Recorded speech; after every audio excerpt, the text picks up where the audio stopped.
Hi everyone, welcome to sleepy classes. Guys, आज हम discuss करेंगे मॉडर्न हिस्ट्री के पॉइंट ऑफ व्यू से the British conquest of India part second. और इस सेशन में हम कवर करेंगे मैसूर वाला region British East India Company वालों ने कैसे कब्जाया। अब देखिए, अगर हम बात करें पूरे के पूरे साउथ रीजन की, तो विजयनगर अंपायर यहाँ पर रूल कर रहा था। After collapse of Vijayanagar empire, जो मैसूर वाला रीजन है यहाँ पर रूल करना स्टार्ट किया था वुडियार डायनेस्टी ने।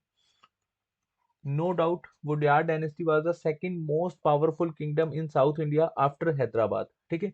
अब यहाँ पर वुडियार डायनेस्टी का अगर हम पूरा का पूरा टेन्योर समझे, तो इसमें मोस्ट पावरफुल रूलर थे छिका देव राजा। और इनके समय में जैनिथ भी थी ये डायनेस्टी। और इन्होंने अपने एडमिनिस्ट्रेशन को 18 पार्ट्स में डिवाइड किया था, जिसको हम कहते हैं छवादीज। ठीक है जी। और मैसूर वाला जो रीजन है काफी इंपॉर्टेंट है और एक रिच बायोडाइवर्सिटी रीजन है। देखिए, मालाबार कोस्ट यहाँ पर पास लगता है, रेनफॉल ज्यादा होती है क्योंकि मानसून सबसे पहले हिट यहीं करता है। और साथ साथ ब्लैक पेपर एंड कार्डमम के लिए तो फेमस है ही। और यहाँ पर जब रूल स्टार्ट हुआ था छिका कृष्ण राजा वुडियार सेकंड का, तो ये काफी वीक रूलर थे और ये खुद से रूल यहाँ पर संभालते नहीं थे। इनके बिहाफ पर दो मिनिस्टर्स यहाँ पर रूल संभालते थे और प्रोटेक्ट करते थे हैदर अली। हैदर अली उस समय कमांडर थे। ये नाम आपने याद रखना है तीनों। देवराज नंजराज, नंजराज को कहा जाता था सर्वाधिकारी, देवराज को दलवाई। अब इस समय जो मराठास हैं उनका इन्फ्लुएंस बहुत ज्यादा बढ़ गया था और मराठास इनकी टेरिटरी में अटैक करते रहते थे। और बेंगलोर में एक समय मराठास ने जब अटैक किया, तो हैदर अली ने यहाँ पर इनको रिपील कर दिया था मराठास को। और इसको देखते हुए छिका कृष्णा राजा सेकंड ने इनको टाइटल दिया था नवाब ऑफ मैसूर। अब मौके की नजाकत को देखते हुए हैदर अली को लगा कि ऐसो मराठास का जो इन्फ्लुएंस है वो बढ़ता जाएगा और एक समय में पूरा का पूरा जो अंपायर है वो मराठास के एरिया में, मतलब मराठास इस पे कब्जा कर लेंगे, तो बेटर ये है कि मैं कू ही कर दूं। और यहाँ पर हैदर अली ने तख्ता पलटी कर दिया था। और हैदर अली ने 1761 में वुडियार डायनेस्टी को हटाकर अपना रूल यहाँ पर एस्टेब्लिश किया।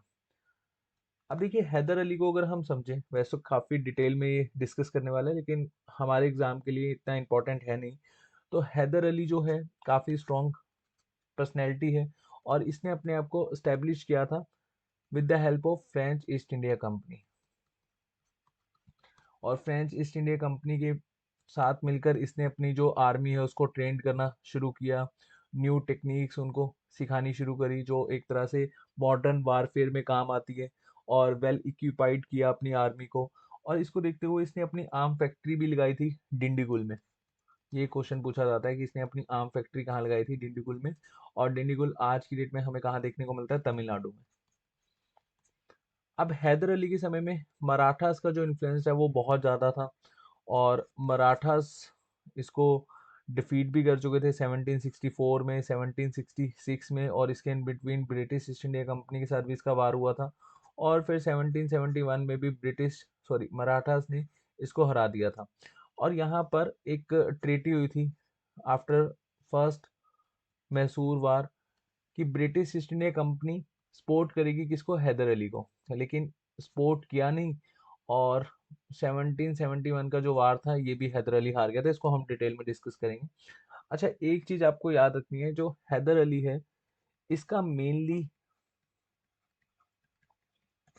जो कंसर्न था, मतलब मेनली इसकी जो दुश्मनी थी वो किस किस के साथ थी, British East India company, Marathas and Nizam of Hyderabad. और इसका जो साथ वो कौन दे रहे थे, फ्रेंच ईस्ट इंडिया कंपनी।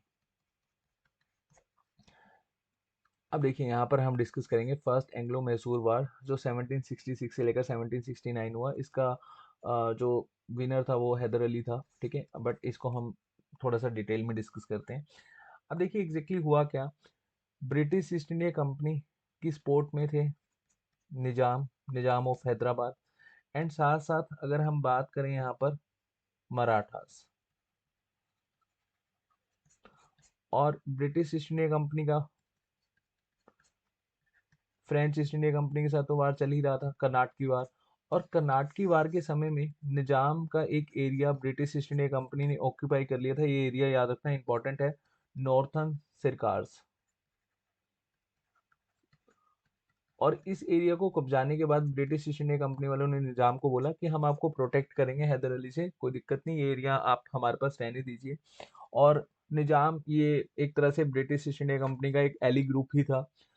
अब ये जो वार था, Haidar Ali versus Marathas versus sorry Marathas plus Nizam plus British East India Company, क्योंकि ये ग्रुप में थे। ये वार 18 महीने तक चला और 18 महीने के बाद जो हैदर अली है वो ये बैटल जीत चुका था। और उसके बाद एक ट्रीटी होती है, ट्रीटी ऑफ मद्रास। अब इस ट्रीटी में ये डिसाइड होता है कि हैदर अली की जब भी कोई वार होगी उसमें ब्रिटिश ईस्ट इंडिया कंपनी इनको सपोर्ट करेगी।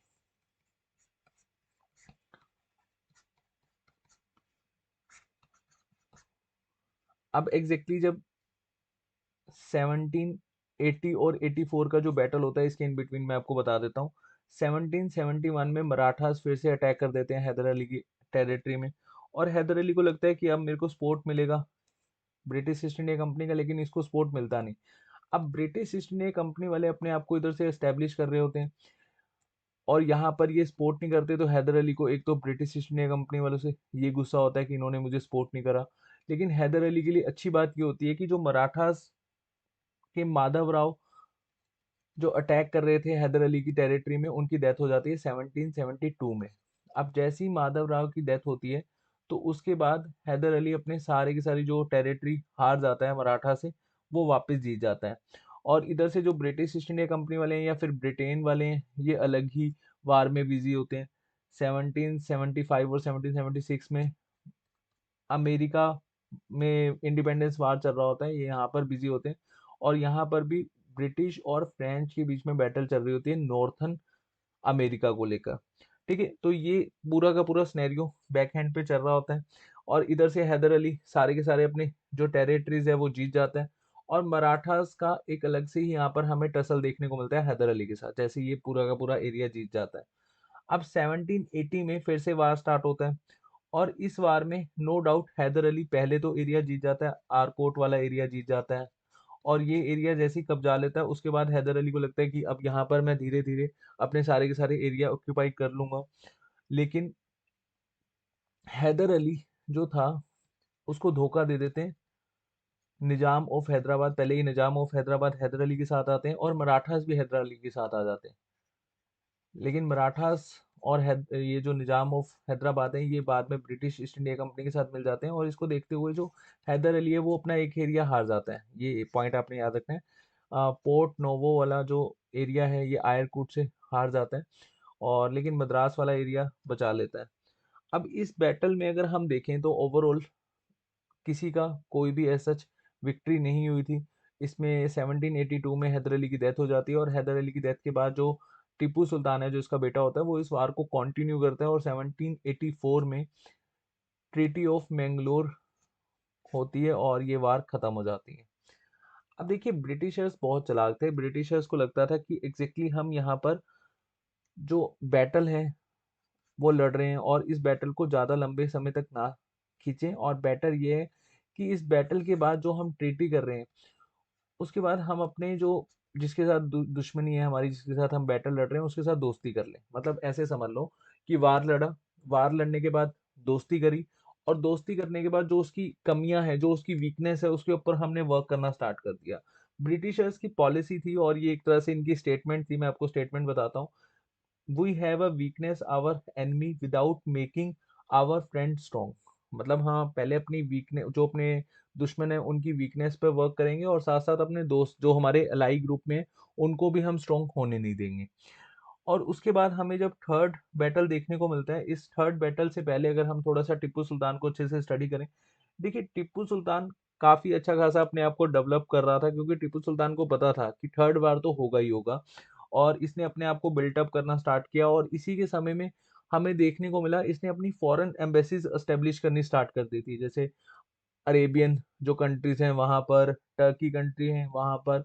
इवन इसकी नेपोलियन के साथ काफी अच्छे से बनती थी। और इसने रॉकेट, आर्टरी गन्स और आर्टरी फायरवर्क्स, जो भी मतलब वार टेक्निक्स में यूज होते हैं, फायरवर्क्स तो नहीं कहेंगे, फायर क्रैकर्स, पटाखों का तो क्या ही करेंगे।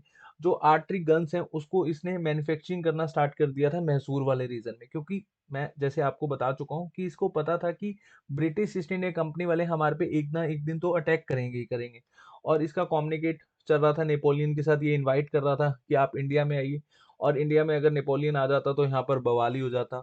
लेकिन नेपोलियन को ब्रिटिश ईस्ट इंडिया कंपनी वालों ने बिजी करके रखा और finally British East India Company वालों ने नेपोलियन को हरा दिया था। बट चलिए वो एक अलग मैटर है, उसको हम फिर कभी डिस्कस करेंगे। अ, यहाँ पर टीपू सुल्तान जो था वो अपना पूरा का पूरा अंपायर चलाता था श्रीरंगपट्टनम से, मतलब इसकी जो कैपिटल थी वो क्या थी, श्रीरंगपट्टनम।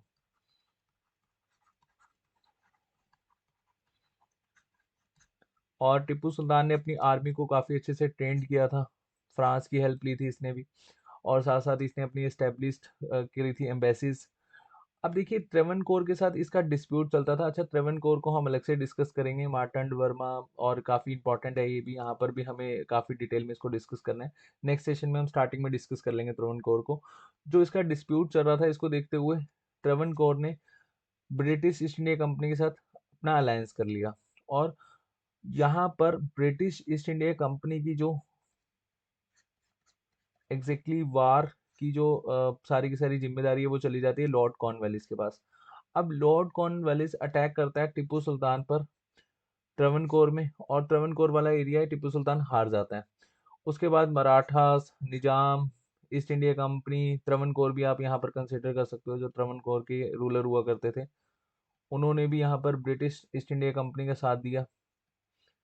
और ये वार होती है टीपू सुल्तान के साथ 1790 से लेकर 1792।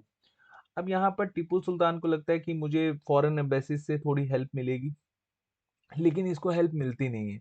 और इसी के चलते हुए टीपू सुल्तान ये बैटल हार जाता है, और इसको हराया जाता है इसी की ही कैपिटल में, श्रीरंगपट्टनम में। और उसके बाद जो ट्रीटी होती है वो, उसका नाम भी यही है, ट्रीटी ऑफ श्रीरंगपट्टनम। और इसमें टीपू सुल्तान को वार इंडेमनिटी देना पड़ता है, मतलब वार के बाद ब्रिटिश ईस्ट इंडिया कंपनी वाले कहते थे हमारा इतना खर्चा हो गया, आपको इतना पैसा देना पड़ेगा। तो 3 करोड़ के आसपास ये अमाउंट है। कई बुक्स में फिर यहाँ पर 2 करोड़ लिखा होगा, लेकिन आपको यहाँ पर 3 करोड़ ही याद रखना है। इसको ये फिक्स इंस्टॉलमेंट में पे करता था ब्रिटिश ईस्ट इंडिया कंपनी को। और साथ साथ यहाँ पर ब्रिटिश ईस्ट इंडिया कंपनी वाले इसको वीक करने के पॉइंट ऑफ से दो इसके सन भी उठाकर ले गए थे। अच्छा, यहाँ एक चीज आपको याद रखनी है, जो मैंने आपको स्टार्टिंग में बताया था ना, कोर्ग वाला एरिया, जो एग्जैक्टली यहाँ पर था इस जगह पर, ये कोर्ग वाला एरिया, यहाँ पर भी टिप्पू सुल्तान की इस बैटल के बाद, मतलब जैसे ये टिप्पू सुल्तान हारा था, तो यहाँ कोर्ग के राजा ने टिप्पू सुल्तान से ये एरिया आजाद करवा लिया था। ये क्वेश्चन पूछा जाता है कि कोर का एरिया कौन सी एंग्लो मैसूर वार के बाद आजाद हुआ था, थर्ड एंग्लो मैसूर वार। एक ही क्वेश्चन आया हुआ है अभी तक, तो इसको आपने याद रखना है। उसके बाद हमें देखने को मिलती है final battle, fourth Anglo Mysore war. अब ये जो फोर्थ एंग्लो मैसूर वार, यहाँ गलत लिखा हुआ है, सॉरी, यहाँ 1799 है। ठीक है, इसको करेक्ट कर लेना प्लीज। ठीक है, अब देखिए फोर्थ एंग्लो मैसूर वार जो थी, इसमें टीपू सुल्तान को अरेबियन का सपोर्ट मिलता है, टर्किस का सपोर्ट मिलता है, अफगानिस का सपोर्ट मिलता है। और बट टीपू सुल्तान ये बैटल हार जाता है, और हारने के बाद जो ब्रिटिश ईस्ट इंडिया कंपनी है, वो वुडयार्ड डायनेस्टी के जो रूलर होते हैं उसको यहाँ पर सत्ता दे देते हैं, और उनसे सब्सिडरी अलायंस साइन करवा लेते हैं। थोड़ा सा हम इसको डिटेल में डिस्कस कर लेते हैं कि एग्जैक्टली हुआ क्या था। देखिए, इसने अपनी अपनी तरफ से काफ़ी सपोर्ट लेने की कोशिश करी नेपोलियन से, बट एग्जैक्टली कुछ हुआ नहीं था। और वेलेस्ली ने इसको पहले एक सुझाव भी दिया था कि अगर आप हम हमारे साथ सब्सिडी अलायंस साइन कर लेते हैं तो हम आप पर अटैक नहीं करेंगे। तो इसने कहा कि नहीं, मैं आपसे सब्सिडी अलायंस साइन नहीं करूंगा। आप वार लड़ना चाहते हैं तो वार लड़ सकते हैं। और उसके बाद हमें वार देखने को मिला था, और यहाँ पर टीपू सुल्तान की डेथ हो जाती है। ठीक है जी। और टिप्पू सुल्तान की डेथ के बाद, जैसे कि मैंने आपको बताया कि वो डियार डायनेस्टी के साथ ब्रिटिश ईस्ट इंडिया कंपनी वाले सब्सिडरी लाइन साइन करते हैं, और कृष्णा राजा थर्ड, ये मात्र 3 या 4 साल के होते हैं, आप कंसिडर कर सकते हैं 3 और 5 साल के बीच में इनकी एज होती है। और इनसे साइन करवाया जाता है सब्सिडरी लाइन्स, ये सबसे बड़ा मजाक है। ठीक है, और यहाँ पर टीपू सुल्तान की जो फैमिली है उसको भेज दिया जाता है वेलेनोर, विलोर में, सॉरी वेलोर। और ये विलोर की जो म्यूटिनी हुई थी 1806 में, यहाँ पर टीपू सुल्तान का जो लड़का है वो पार्टिसिपेट करता है, इसको हम डिस्कस करेंगे जब हम सारी की सारी म्यूटिनी कवर करेंगे। जो छुटपुट हमारे वार हुए थे 1857 से पहले, उसमें हम इसको डिस्कस करेंगे। और फाइनली जो मैसूर वाला रीजन है, ये भी ब्रिटिश ईस्ट इंडिया कंपनी वाले कब्जा लेते हैं। ठीक है, तो इम्पॉर्टेंट है, इसको आपने याद रखना है। चलिए, होपफुली इस सेशन में आपको ऐसा कोई दिक्कत नहीं हुई होगी, और जितना भी हमने यहाँ पे डिस्कस किया वो आपको समझ में आया होगा। नेक्स्ट सेशन में हम कवर करेंगे मराठास वाला रीजन कैसे कब्जा आया, और उससे पहले हम हैदराबाद और एग्जैक्टली त्रावणकोर वाला रीजन भी समझेंगे। तब तक के लिए अपना ध्यान रखिए। Thank you so much.